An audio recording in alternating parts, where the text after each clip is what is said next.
ভাগ্য পরিবর্তন করতে চাইলে তিনটি গোপন আমল কখনো ছাড়বেন না। এই তিনটি পাল্টে যাবে। এই তিনটি আমল মাস্ট বি আপনি করবেন। আল্লাহ পাক রব্বুল আলামিন আপনার ভাগ্যে ভালো কিছু দিবেন ইনশাআল্লাহ। আমরা অনেকে মনে করি ভাগ্য মানে হচ্ছে যদি টাকা পয়সা আমার কাছে আসে, সম্পদ আমার কাছে আসে, আমি যদি কোটি কোটি টাকার মালিক হয়ে যাই তাহলে মনে হয় আমার ভাগ্য ভালো। আবার অনেকে মনে করে যদি আমার কাছে টাকা পয়সা না থাকে, সম্পদ না থাকে, আমি যদি গরিব হই তাহলে মনে হয় আমার ভাগ্যটা খারাপ। বিষয়টা এমন নয়। সব সম্পদ কিন্তু রহমত নয়, সব সম্পদ রহমত নয়। যেই সম্পদ, যেই টাকা পয়সা আপনাকে মসজিদে নিতে পারে না, যেই টাকা পয়সা, যেই সম্পদ আপনাকে আল্লাহর দিকে ধাবিত করতে পারে না, সেই সম্পদ, সেই টাকা পয়সা কখনো রহমত নয়। সেই সম্পদ এবং টাকা পয়সা হচ্ছে গজব। ফেরাউনকে আল্লাহ তাআলা সম্পদ দিয়েছিল, নমরুদকে আল্লাহ তাআলা সম্পদ দিয়েছিল, কিন্তু এটা তাদের ভাগ্য ভালো, বিষয়টা এমন নয়। আমরা জানি ফেরাউন আল্লাহর সাথে গাদ্দারি করেছে, নমরুদ আল্লাহর সাথে নাফরমানি করেছে, এবং তারা নিজেদেরকে খোদা বলে দাবি করেছিল। আল্লাহ পাক রব্বুল আলামিন তাদেরকে দুনিয়াতেই ধ্বংস করে দিয়েছেন। এজন্য অবশ্যই আমাদেরকে এই বিষয়গুলো খেয়াল রাখতে হবে। টাকা পয়সাই যে ভাগ্য ভালো ভাগ্য খারাপ বিষয়টা এমন নয়।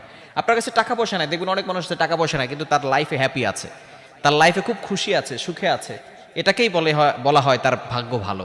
কিন্তু টাকা পয়সা আপনার অনেক আছে কিন্তু আপনার লাইফে কোনো সুখ নাই, লাইফে শুধু কষ্ট আর কষ্ট। অনেক টাকা পয়সা আছে, অনেক বিঘা জমি আছে, কিন্তু আপনার কাছে কোনো হ্যাপিনেস নাই, সুখ নাই, তাহলে আপনি ভাগ্য ভালো এটা বলতে পারবেন না। এই জন্য অবশ্যই আমরা তিনটি আমল করব। নাম্বার ওয়ান, এক নাম্বার হচ্ছে ইমানের উপর অটল অবিচল থাকতে হবে। ইমান এনে আমরা যদি ইমানটাকে ছেড়ে দেই, বিভিন্ন ধরনের শিরিকের গুনাহের কাজ করি, শিরিকের গুনাহ আল্লাহ তাআলা কখনো ক্ষমা করবে না।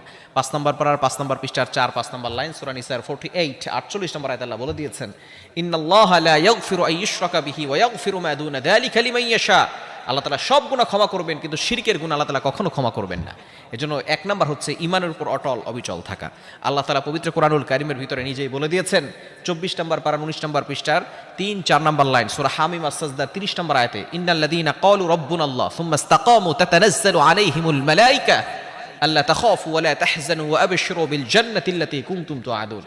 নিশ্চয় যারা ইমানের উপর অটল অবিচল থাকবে তাদের মৃত্যুর সময় কোনো ভয় থাকবে না। তাদের মৃত্যু হতে দেরি সাথে সাথে আল্লাহ তাআলা আবশিরু বিল জান্নাতি আল্লাতী কুনতুম তুআদুন, তাদেরকে জান্নাতের ব্যবস্থা করে দিবেন। সুতরাং যারা জান্নাতে যেতে পারবে তাদের ভাগ্যটাই হচ্ছে সবচেয়ে বেশি ভালো, ঠিক কি না? শুধু তাই নয়, ইমানের উপর অটল অবিচল থাকলে দুনিয়াতে আল্লাহ পাক রব্বুল আলামিন সুখ শান্তির ব্যবস্থা করবেন।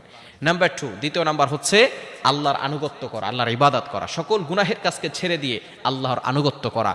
আল্লাহ পাক রব্বুল আলামিন মানুষ এবং জিন জাতিকে একমাত্র আল্লাহর আনুগত্য করার জন্যই দুনিয়াতে পাঠিয়েছেন। এবং 3 নাম্বার হচ্ছে দোয়া করা।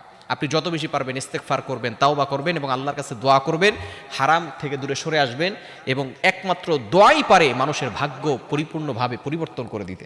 এজন্য অবশ্যই আমরা বেশি বেশি করে আল্লাহর কাছে দোয়া করব। এই 3টি আমল যদি করতে পারি আল্লাহ পাক রব্বুল আলামিন আমাদের ভাগ্যে খুব ভালো কিছু দিবেন, দুনিয়াতেও আল্লাহ তাআলা কল্যাণ দান করবেন।